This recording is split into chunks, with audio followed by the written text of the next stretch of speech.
नमस्कार विद्यार्थी मित्रांनो, स्वागत आहे आपलं मराठी एज्युकेअर या यूट्यूब चॅनलवर. आज आपण बघणार आहोत इयत्ता 7वीतील लेख ही कविता. ही कविता अस्मिता जोगदंड चांदणे यांनी लिहिलेली आहे. अत्यंत सुंदर अशी कविता आहे की लेख घरामध्ये असल्यानंतर घराला कसं घरपण येतं त्याचं वर्णन या कवितेमध्ये त्यांनी केलेलं आहे. तर सर्वप्रथम आपण ही कविता चालीवर म्हणूया.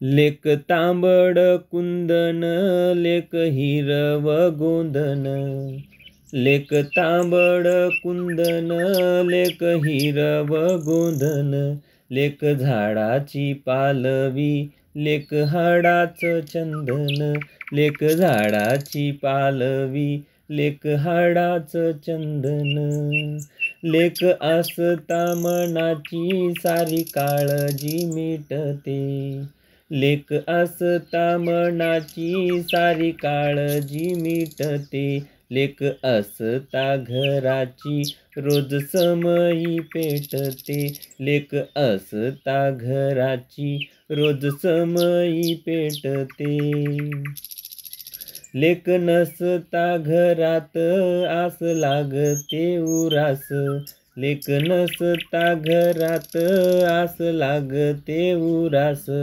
वेळ जागीच थांबते आणि मनही उदास, वेळ जागीच थांबते आणि मनही उदास, अशी चिमणी बोलकी साऱ्या घरात हसते, अशी चिमणी बोलकी साऱ्या घरात हसते, थोडे रागवले तर मग रुसून बसते, थोडे रागवले तर मग रुसून बसते, सारे जग ही रुसले तरी परवा करू नये, सारे जग ही रुसले तरी परवा करू नये, पण आपली पाकळी कधी कधी रुसू नये, पण आपली पाकळी कधी कधी रुसू नये, फक्त लेकीला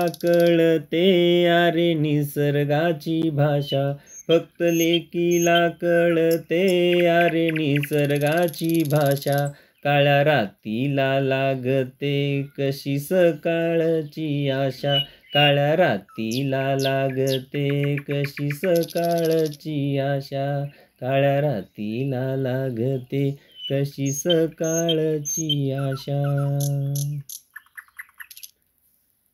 धन्यवाद विद्यार्थी मित्रांनो.